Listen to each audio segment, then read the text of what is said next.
मराठी नवीन वर्षाच्या सुरुवातीलाच म्हणजे गुढीपाडव्याच्या दिवशी पाडवा विशेष थाळीने मी वायकर्स किचन या चॅनेलची सुरुवात केली होती.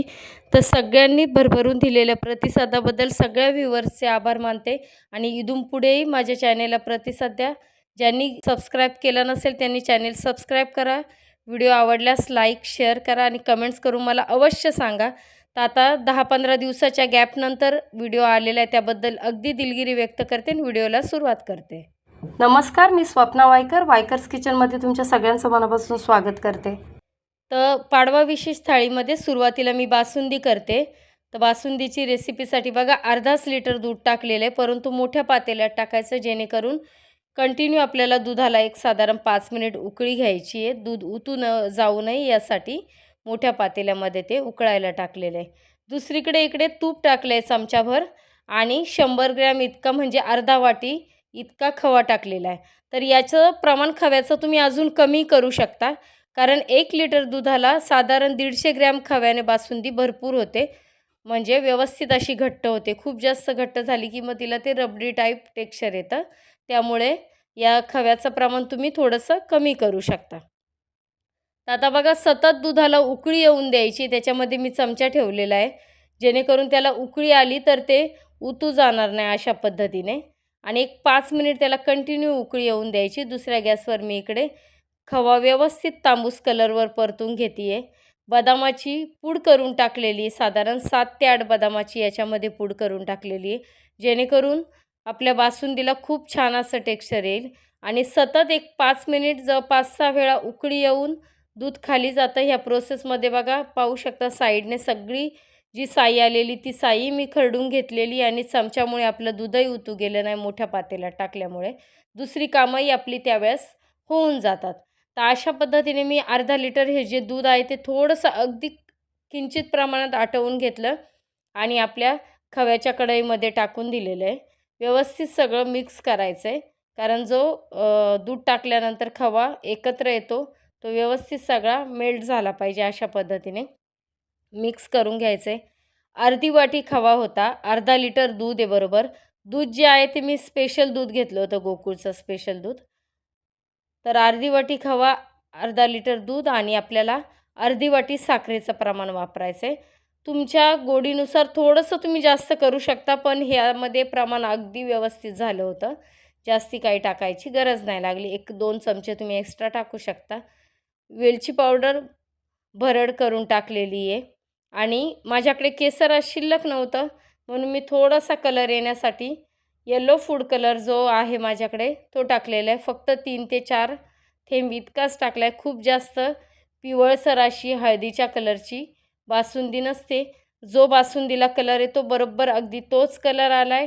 टेक्स्चरही परफेक्ट आलेलं आहे आणि याच्याहीपेक्षा थंड झाल्यावर अजून बासुंदी घट्ट होणार आहे, म्हणून ह्या स्टेजला आपल्याला गॅस बंद करायचा आहे. तर आता बीटाची कोशिंबीर करते. अर्धी वाटी बीट किसून घेतलं आहे आणि अर्धी वाटी दही घेतलेले आहे. दही पण फेटून घेतलेलं आहे मी व्यवस्थित एकसंत. थोडीशी कोथिंबीर टाकली. 3 ते 4 मिऱ्या भरडून टाकलेल्या आहेत आणि सैंदा नमक टाकलेलं आहे. इकडे पातेल्यामध्ये 1 चमचा तुपामध्ये मोहरी, कढीपत्ता आणि 2 हिरव्या मिरच्या मोठ्या तोडून टाकलेल्या आहेत. आता व्हिडिओ खूप मोठा होतो आहे म्हणून सगळ्या स्टेप दाखवणं शक्य नाही आहे, म्हणून मी जितकं जमेल तितकं तुम्हाला दाखवलेलं आहे. मटार पुलाव करायचा आहे. त्यासाठी बघा 1 लहान बटाटा घेतला आहे, अर्धी वाटी मटार घेतलेले आहेत बरोबर. 3 माणसांसाठीचा हा स्वयंपाक आहे. तर आता आमच्याकडे जसं प्रमाण लागतं त्या पद्धतीने मी केलेलं आहे.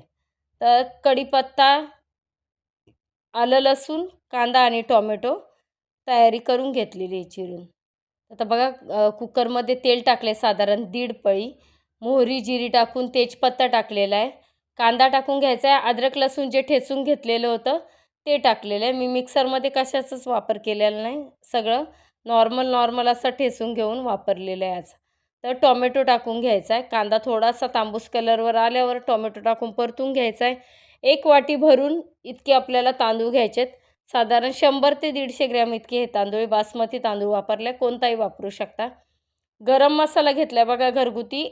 अर्धा चमचा मिरची पावडर आणि अर्धा चमचा माझा जो धना मसाला आहे तो घेतलेला. आता हे मसाले सगळे 1.5 ते 2 वर्षाचे आहेत.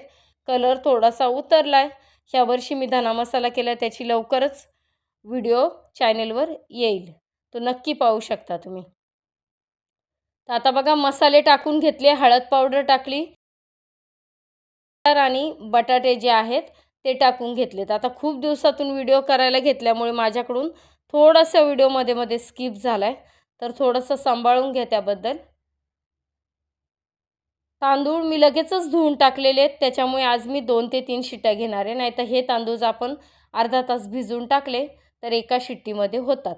तर आता 1 वाटी तांदूळ होतं, 1.5 वाटी पाणी टाकलेले आहे, चवीनुसार मीठ टाकून घेतले आणि अशा पद्धतीने उकळी आली की थोडीशी कोथिंबीर टाकायची आणि अर्धा चमचा फक्त तूप टाकलं, जेणेकरून छान असा सुटसुटीत शिजला जाईल. गॅस कमी करायचा आहे आणि मंद आचेवर म्हणजे मीडियम गॅसवर आपल्याला 2 शिट्ट्या घ्यायच्यात. 2 शिट्ट्यांमध्ये व्यवस्थित हा तांदूळ शिजला जातो. तर आता बघा, आज जी भजी करायची ना, तर मिरचीच्या भजी करायच्यात. मी कांदा बटाट्याची करणार नाही आहे, म्हणून अशा पद्धतीच्या ह्या मिरच्या घेतल्यात आणि मध्यभागी चिरून त्यातल्या बिया काढून घेतल्यात, कारण आम्हाला खूप जास्त तिखट जमत नाही. आणि सुरीच्या साहाय्याने असं व्यवस्थित मीठ त्याच्यामध्ये भरून घ्यायचं किंवा तुम्ही हाताने भरू शकता. 3 ते 4 चमचे बेसन पीठ घेतलं आहे. बघा, बेसन पीठ आता मिरचीसाठी कालवताना अशा पसरट भांड्यामध्ये कालवायचं. त्याचं कारण पुढे जाऊन मी तुम्हाला सांगते. हळद पावडर टाकली आहे, ठेचलेला लसूण आणि कोथिंबीर टाकली आहे, धना जिरा आणि ओव्याची भरड होती केलेली ती टाकली, चवीनुसार मीठ टाकले. सगळ्या जिन्नस मिक्स करून घ्यायच्या आणि पाणी टाकून व्यवस्थित असं त्याचं मिश्रण करून घेतलं. खूप जास्त पातळ करायचं नाही, मिरचीला चिटकलं गेलं पाहिजे अशा पद्धतीचं बघा हे टेक्स्चर आलं पाहिजे. ह्या पद्धतीचं मी पीठ मिक्स करून घेतलं आहे. आता आपल्याला भाजी करायची आहे. सगळं घरगुती पदार्थात केलेलं आहे, कोणतेच थाळीसाठी विशेष असं फक्त खावा सोडून बाहेरचं आणलेलं नाही मी. तर आता बटाट्याची भाजी करणार आहे. 2 मोठे बटाटे घेऊन त्याच्या 8 फोडी होतात एवढ्याच त्याच्या फोडी केलेल्या आहेत, खूप जास्त करायच्या नाही आहेत. भाजी कुकरमध्ये करायची आहे म्हणून. तर आता बघा, इकडे आपला राईस तयार झालेला आहे. सुटसुटीत असा राईस तयार झालेला आहे, तुम्हाला दाखवून देते. पाहू शकता, खूप जास्त कोरडा झाला नाही आणि खूप पातळ असा झाला नाही. तूप टाकल्यामुळे व्यवस्थित भात शिजला गेलेला आहे. तो दुसऱ्या पातेल्यामध्ये काढून घेऊन त्याच कुकरला मी बटाट्याची भाजी शिजवून घेते, जेणेकरून स्वयंपाक लवकर होतो आपला. तर बघा, तेलामध्ये मोहरी जिरी टाकली, आलं लसूण ठेचलेलं, कढीपत्ता टाकून घेतला आहे आणि टोमॅटो टाकायचा आहे. आता टोमॅटो व्यवस्थित एकजीव होऊन द्यायचा आहे. कांदा वगैरे मी अजिबात वापरलेला नाही आहे याच्यात. कोथिंबीर टाकली आहे. टोमॅटो कोथिंबीर छान अशी शिजल्यानंतर आपल्याला मसाले टाकून घ्यायचे आहेत. कश्मीरी लाल पावडर टाकली याच्यामध्ये एव्हरेस्टची, खूप छान त्यामुळे भाजीला कलर येतो. तर ती मिरची पावडर वापरली. माझा घरगुती मसाला जो आहे तो अर्धा ते पाऊण चमचा. तिखटानुसार तुम्ही मसाले तुमचे वापरताय तर कमी जास्त करा. अर्धा चमचा हळद पावडर टाकलेली आहे. तर खूप छान असा कलर आला आहे बघा भाजीला. बटाटे टाकून घ्यायचे. आता मोठ्या फोडी करण्यामागचं कारण आहे की आपल्याला कुकरमध्ये शिजवायची. लहान फोडी केल्यानंतर खूप पटकन असा बटाटा शिजला जाईल आणि भाजी एकसंत होण्यासाठी मंद आचेवर ही भाजी मी शिजवणार आहे, म्हणून मी मोठ्या फोडी केलेल्या आहेत. तर आता धना मसाला जो घरचा आहे तो टाकून घेतला आहे अर्धा चमचा आणि चवीनुसार मीठ टाकलं आहे. तर साधंच पाणी वापरलं आहे मी, गरम पाणी तुम्ही वापरू शकता, परंतु सध्या हीट असल्यामुळे मी साधं पाणी वापरलेलं आहे. जितकी गरज आहे भाजीची तुम्हाला तितकं पाणी टाकून घ्यायचं आणि बरोबर अर्धी वाटी इतकं मी दाण्याचं कूट टाकलेलं आहे. बारीक कूट केलेला होता, त्यामुळे त्या कुटामुळेही आपली भाजी मिळून येण्यास खूप मदत होणार आहे आणि थंड झाल्यानंतर शेंगदाण्याच्या कुटानेही भाजी आपली घट्ट होते, म्हणून खूप जास्त मी आत्ता ती घट्ट बनवलेली नाही आहे. उकळी आल्यावर कोथिंबीर टाकली आणि मंद आचेवर 2 शिट्ट्या घेतलेल्या आहेत. बघा, मधल्या वेळेस सगळं भांड्यांचा वगैरे पसारा आवरून होतो अशी थाळी करताना आपला, आणि तोपर्यंत माझा इकडे कुकरही झालेला आहे.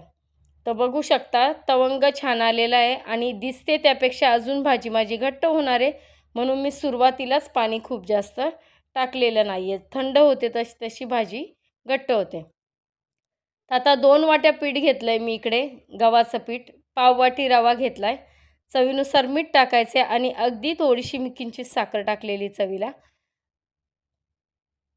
तर पाणी जसं लागेल त्या पद्धतीने मळून घ्यायचे. आता माझे बाकीचे सगळे जिन्नस करून झालेले आहेत. फक्त मला पुऱ्या आणि तळणीचे पदार्थ करायचे आहेत, म्हणून मी आता खूप जास्त वेळ पीठ ठेवायचं नाही आहे, त्यामुळे खूप घट्ट मळणार नाही आहे. एकदम नॉर्मल आपण जसं लगेच केल्या तर व्यवस्थित अशा पुऱ्या येतील अशा पद्धतीने मी पीठ मळून घेतलं आहे. तर बघा साधारण गोळा केला की व्यवस्थित होतोय असं जर आपल्याला समजलं तर ह्या पद्धतीने पीठ मऊ करून घ्यायचं आणि पुऱ्या लाटून घ्यायच्या. आता मी एकच मोठा उंडा घेऊन मोठी पोळी करून अशा पद्धतीने वाटीने पुऱ्या काढून घेतल्यात, जेणेकरून स्वयंपाक आपला लवकर होतो, तेलही वाया जात नाही. एक एक पुरी करताना त्यामध्ये वेळ जास्त जातो. तर आता कढईमध्ये तेल ठेवलेलं आहे तळायला आणि पसरट भांड्यामध्ये बेसन पीठ का घ्यायचं आहे हे तुम्हाला इथे दाखवते. अशा पद्धतीने आपल्याला मिरचीच्या मध्यभागी थोडंसं जे पीठ कालवलेलं आहे ते टाकायचं आहे आणि वरून सगळीकडे लागलं गेलं पाहिजे, म्हणून मी अशा पसरट भांड्यामध्ये मीठ कालवलेलं आहे. तर आता तळणीचे पदार्थही आपण तळून घेतो आहे. याच्यामध्ये ह्या भज्यांमध्ये तुम्ही थोडासा बारीक चिरून कांदाही टाकू शकता, खूप छान लागतो. आणि अगदी अशा साध्या मिरच्याच ह्या तळलेल्या खूप छान लागतात. खूप जास्त याच्यामध्ये आतमध्ये भरायची वगैरे गरज नाही आहे काहीच सारण त्याच्यामध्ये. तर बघा मिरच्या तळून घेतल्यात. पापड तांदळाच्या पापड्या होत्या माझ्याकडे त्या तळून घेतलेल्या आणि सगळ्यात शेवटी आपल्याला पुरी तळून घ्यायची आहे. तर बघा अशी पुरी फुगली गेलेली आहे. आता रवा का टाकायचा ना, तर पुरी फुगल्यानंतर थोडा वेळ तशीच राहिली पाहिजे, म्हणून आपल्याला रवा टाकायचा, जेणेकरून टेक्स्चर थोडंसं त्याचं कडक होतं आणि पुरी चवीलाही छान लागते, खायलाही छान लागतात गरम गरम पुऱ्या. आमच्याकडे गरम गरम पुऱ्याच करून प्रत्येकाच्या ताटात मी वाढते, त्याच्यामुळे पुऱ्या व्यवस्थित अशा फुललेल्याच खायला छान लागतात. आता ताट वाढून घेऊ आपण. सगळं ताट झालेलं आहे माझं करून. लिंबू मीठ वाढून घेतलं आहे, लसणाची चटणी, लोणचं ठेवलेलं आहे, बीटाची बघा कोशिंबीर किती छान असा कलर आलेला आहे, कोशिंबीर वाढलेली आहे. आपल्या ज्या तळलेल्या मिरच्या आहेत त्या ठेवल्यात. पापड आणि तांदळाचे पापड तुमच्याकडे जेही तळण कराल ते ठेवू शकता ताटामध्ये तुम्ही. आणि बटाट्याची भाजी आणि अगदी रबडीसारखी झालेली बासुंदी आणि आपल्या टम्म फुगलेल्या पुऱ्या ठेवून माझं या आजचं पाडवा विशेष थाळी तयार झालेली आहे. तर तुम्हाला कसे वाटले कमेंट्स करून अवश्य सांगा आणि यापुढे माझ्या चॅनेलला असाच भरभरून प्रतिसाद द्या. तर पाडवा विशेष थाळीला अवश्य लाईक करा, कमेंट्स करा आणि काही कारणास्तव मध्यंतरी जे व्हिडिओ आलेले नाही आहेत तर त्यासाठी दिलगिरी व्यक्त करते. धन्यवाद.